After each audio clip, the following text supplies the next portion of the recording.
Hello बच्चों, आज अपन नया चैप्टर स्टार्ट करने वाले हैं पीरियोडिक टेबल। पीरियोडिक टेबल की अगर बात की जाए, देखो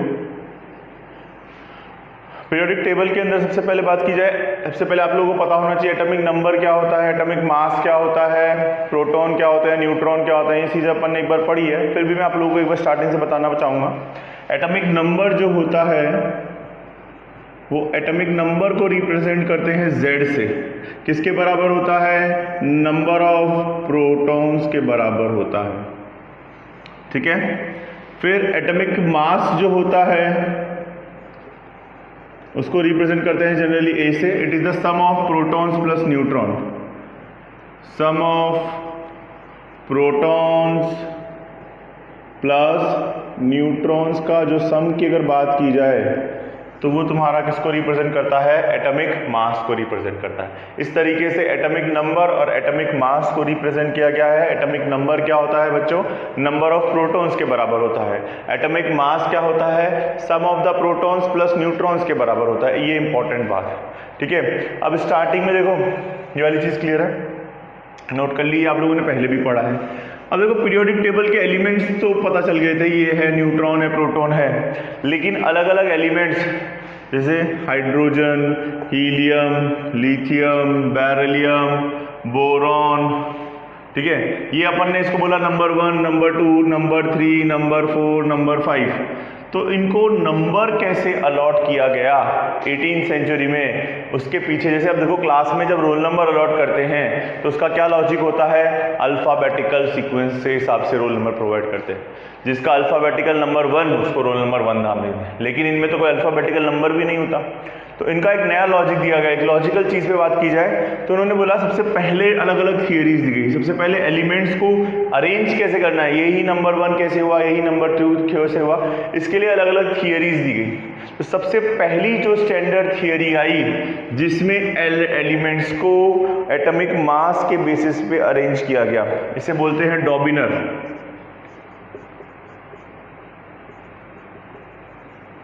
डॉबिनर ट्रायड लॉ। किस बेसिस पे अरेंज किया गया? एटॉमिक मास के बेसिस पे अरेंज किया गया। पहले एटॉमिक नंबर नहीं दिया गया था, एटॉमिक मास का लॉजिक दिया गया कि हाँ एटॉमिक मास के इंक्रीजिंग ऑर्डर में एलिमेंट्स को अरेंज कर सकते हैं। किस बेसिस पे अरेंज किया गया? एटॉमिक मास के बेसिस पे। कैसे अरेंज किया गया जरा उसको देखते हैं। एटॉमिक मास देखो, इसका सबसे पहले स्टेटमेंट आप लोगों को लिखवा देता हूं मैं आप लोगों को। इसके अंदर लिखूं,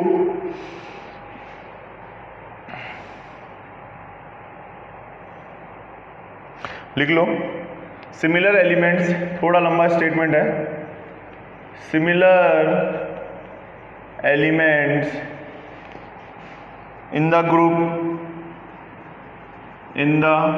ग्रुप ऑफ 3 एलिमेंट्स। आप लोगों को स्टेटमेंट ऐसे ही याद करना पड़ेगा, of 3 and showed that their atomic weight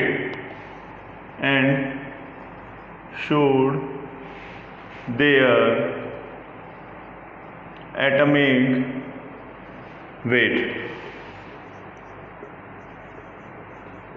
atomic weight were either nearly the same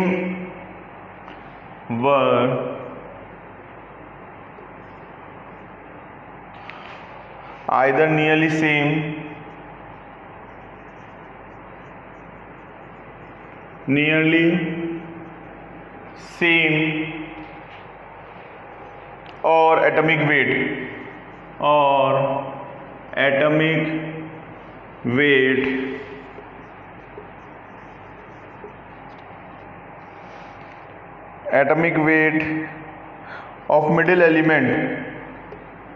weight of middle element is, यहां पे लिख रहा हूं, approximately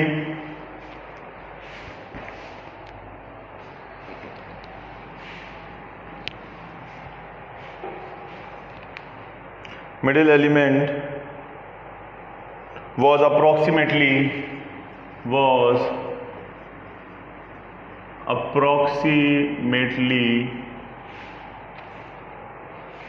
the arithmetic mean of other two, the arithmetic mean of other two. देखो कैसे arrange किया गया इसको समझने की कोशिश करना। उसने 3 एलिमेंट्स का ग्रुप बनाया, जैसे लिथियम, ठीक है, सोडियम और पोटेशियम। इनका एटॉमिक मास, लिथियम का एटॉमिक मास जो होता है 7 होता है, सोडियम का जो होता है वो होता है 39,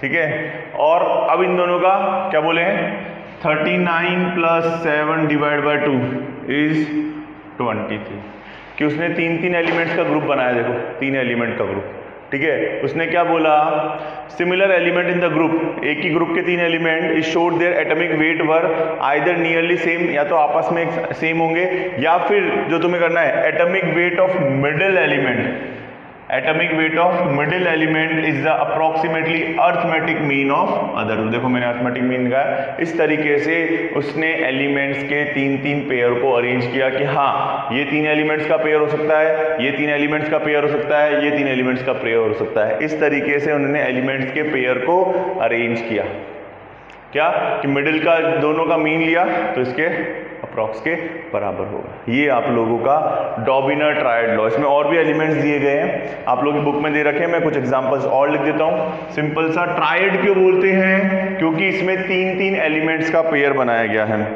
ट्रायड क्यों बोलते हैं इसे, 3 एलिमेंट्स का पेयर बनाएगा। सिमिलरली क्लोरीन, ब्रोमीन और आयोडीन, क्लोरीन का होता है 35.5, ब्रोमीन का होता है 80 और ये होता है 127, अप्रॉक्सीमेट आ रहा है 81। तो इसने क्या किया इस तरीके से, भाई 35.5 + 127 / 2, तो 81.25 आ रहा है। तो अप्रॉक्स में इस तरीके से, हाँ कि ये 3 एलिमेंट जो है अप्रॉक्सीमेटली वेट के सेम में है। इस तरीके से इसे ट्रायड लॉ बोला जाता है कि 3 एलिमेंट्स का पेयर बनाया जा सकता है। क्लियर है। डॉबिनर ट्रायड लॉ किस बेसिस पे था, एटॉमिक मास के बेसिस पे। सबसे पहले जो दो स्टार्टिंग के 2 लॉज दिए गए वो एटॉमिक मास के बेसिस पे ही दिए गए कि एटॉमिक मास क्या होता है, उन दोनों के एवरेज या मीन बोलो तुम्हारे बीच के वाले मास के बराबर होता है। ये तुम्हारा डॉबिनर ट्रायड लॉ कंसीडर होता है। फिर नेक्स्ट लॉ जो आता है आप लोगों का न्यूलैंड्स ऑक्टेव रूल, इसे रब कर रहा हूं, नेक्स्ट हेडिंग डालो न्यूलैंड्स ऑक्टेव रूल।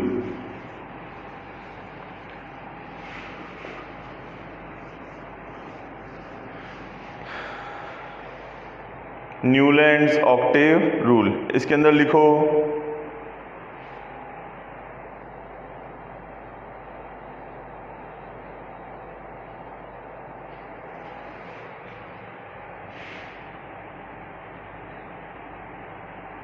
हेडिंग डाल लो Newlands Octave rule.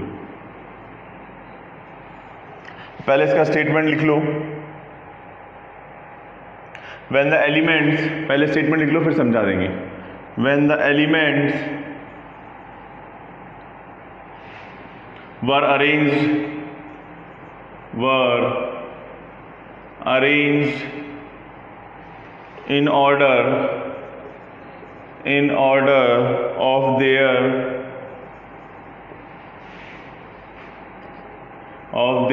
increasing atomic weight, the properties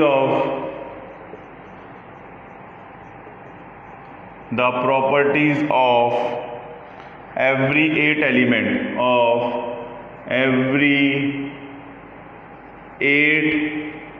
element were similar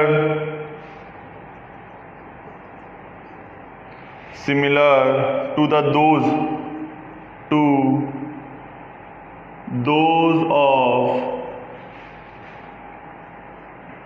first element, first one like the 8th note of musical scale।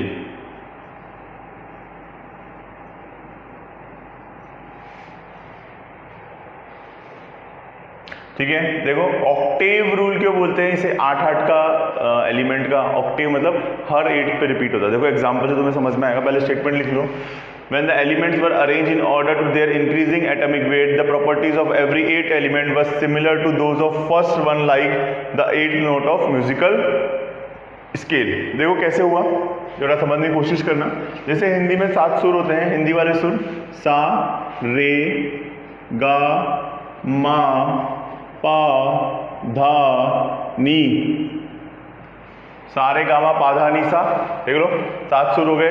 वैसे ही start करते हैं, lithium, beryllium, boron, carbon, nitrogen, oxygen, fluorine, sodium, magnesium, aluminium, silicon, phosphorus, sulphur, chlorine, potassium और calcium. देखो इसमें और भी elements दिखे होंगे, अगर कोई अच्छी रेफरेंस बुक देते तो और भी एलिमेंट्स दे रखे हैं, लेकिन ये टेबल जो है यहीं तक बाद में प्रूफ हुई तो यहीं तक लिखते हैं। ठीक है, उसने क्या बोला, क्या म्यूजिकल नोट में हर 8th पे एलिमेंट जब रिपीट होता है, जैसे अपन सा से स्टार्ट करते हैं तो सा से क्या आता है, सा रे गा मा पा धा नी सा। हर 8th पे क्या हो रहा है, सिमिलर एलिमेंट की प्रॉपर्टीज का एलिमेंट क्या हो रहा है, रिपीट हो रहा है। वैसे ही अगर रे से स्टार्ट करें तो रे गा मा पा धा नी सा रे, तो वैसे उसने बोला कि एलिमेंट्स को इस हिसाब से म्यूजिकल नोट पे अरेंज किया है कि हर 8th पे देखो 1 2 3 4 5 6 7 और हर 8th पे सिमिलर प्रॉपर्टी का एलिमेंट क्या होता है, रिपीट होता है। मतलब वो ऑक्टेव बनाएगा। यहां से शुरू किया 8th पे वापस ये एलिमेंट आ रहा है, यहां से शुरू किया 8th पे, ये दोनों आपस में प्रॉपर्टीज में सेम है, इनका कॉन्फ़िगरेशन सेम है और अब तो तुम्हें पता भी है कैसे रिलेट करता है। लेकिन हर 8th पे ये क्या करेंगे, ऑलमोस्ट सिमिलर बिहेवियर आप लोगों का क्या करते हैं, शो करते हैं। बात समझ में आई। बट इसका ड्रॉबैक क्या था, इसमें कुछ एलिमेंट्स एक्स्ट्रा भी दिए गए थे जो कि लॉजिक को फॉलो नहीं करते थे। सिर्फ कैल्शियम तक के एलिमेंट्स को यहाँ पर अरेंज किया गया कि हर 8 पे सिमिलर प्रॉपर्टी का एलिमेंट इस तरीके से अपन रख सकते हैं। तो वहाँ पे क्या होता है, इसे ऑक्टेव रूल को रिप्रेजेंट करता है। अब देखो statement, when the element were arranged in the order of their increasing atomic weight, ये इंक्रीजिंग है, लिथियम का 7 होता है, फिर 8, फिर इस तरीके से चलता है। The properties of every 8th were similar to those of first one, like of 8th note of musical, कि पहले वाले से सिमिलर है। जैसे कि म्यूजिकल नोड में अगर मैं रे से स्टार्ट कर तो रे गामा पाधा निसा रे, वापस रे पे खत्म होता है, वैसे ही ये इससे सिमिलर प्रॉपर्टी रख रहा है 8th पे, ये इससे सिमिलर प्रॉपर्टी रख रहा है, ये इससे सिमिलर प्रॉपर्टी रख रहा है। इसके अलावा और भी एलिमेंट्स दिए गए थे, लेकिन ये वाला लॉ जो है वो सिर्फ 20 तक के एलिमेंट्स के लिए ही एप्लीकेबल रहा। किस बेसिस पे, एटॉमिक वेट या एटॉमिक मास। एटॉमिक वेट तो तुम बोलोगे प्रोटॉन प्लस न्यूट्रॉन का जो सम होता है वो किसको रिप्रेजेंट करता है, एटॉमिक वेट को रिप्रेजेंट करता है। इस तरीके से एलिमेंट्स का पेयर बनाया गया कि हर 8th पे सिमिलर प्रॉपर्टीज वाले एलिमेंट्स अरेंज होते हैं और उनको increasing order of their atomic mass. ये एक अपन लॉजिक सोच रहे हैं। देखो पहले वाले में क्या बोला कि 3-3 का पेयर बन रहा था, तो 3-3 के पेयर को अपन रिलेट, 3-3 तक के एलिमेंट ही सक्सेसफुल हुए। अब देखो अपन ने 20 तक के एलिमेंट्स को अरेंज कर लिया एक लॉजिक के बेसिस पे कि हाँ ये एक लॉजिक है, इंक्रीजिंग ऑर्डर देयर एटॉमिक। इन्होंने क्या किया, देखो सीधा फंडा है, इसकी प्रॉपर्टी स्टडी की, सेम प्रॉपर्टी इसकी थी, सेम प्रॉपर्टीज थी, उनको एक ही इस तरीके की जो लाइन है, वर्टिकल्स लाइन है, ठीक है, उन्हें क्या बोला गया, एक ही ग्रुप, ये ग्रुप, ये ग्रुप, ये ग्रुप, ठीक है, ये वाला इस तरीके से on the basis of their atomic weight के बेसिस पे एलिमेंट्स को अरेंज किया। पहले वाले में क्या ड्रॉबैक था कि 3-3 एलिमेंट के अलावा सक्सेसफुल नहीं रहा, तो वो उसका ड्रॉबैक हो गया, ठीक है। वो उस टाइम के लिए बहुत बड़ा लॉ था, क्योंकि कोई एक भी एलिमेंट अरेंज नहीं कर पा रहा था बिना लॉजिक के। वो तो उस टाइम बहुत बड़ा अचीवमेंट था। इन्होंने साइंटिस्ट क्या करते हैं, पुराने वाले साइंटिस्ट की थियरी स्टडी करते हैं और कुछ मॉडिफिकेशन कर देते हैं। इन्होंने एक से ज़्यादा एलिमेंट को सिमिलर प्रॉपर्टीज में इस तरीके से कि हाँ भाई ये ग्रुप वाला फंडा अपन लगा सकते हैं और इनको increasing order of their atomic weight के बेसिस पे। इसमें और भी एलिमेंट्स हैं, अगर कोई रेफरेंस बुक प्रेफर करोगे तो और भी एलिमेंट्स हैं, लेकिन वो थियरी केवल कैल्शियम तक ही सक्सेसफुल रही, इसलिए इसको इस्तेमाल किया जाता है। तो अपने 2 लॉ पढ़े, क्या, डॉबिनर ट्रायड लॉ। ट्रायड मतलब 3-3 एलिमेंट्स का पेयर बनाया कि 3-3 एलिमेंट्स को एक ग्रुप में रखा। फिर न्यूलैंड्स ऑक्टेव रूल क्या बोलता है कि हर 8 पे सिमिलर प्रॉपर्टी वाला एलिमेंट क्या होता है, रिपीट करता है। तो आई होप ये दोनों लॉ आप लोगों को समझ में आ जाएंगे। ये बहुत ही छोटा डिस्क्रिप्शन था एटॉमिक वायर वेट। अब नेक्स्ट टर्न पे अपन जो है मेंडलीव थियरी के बारे में पढ़ेंगे। तो आज के लिए बच्चों इतना ही बहुत है। Thank you from my side, all the best, bye bye, take care, thank you.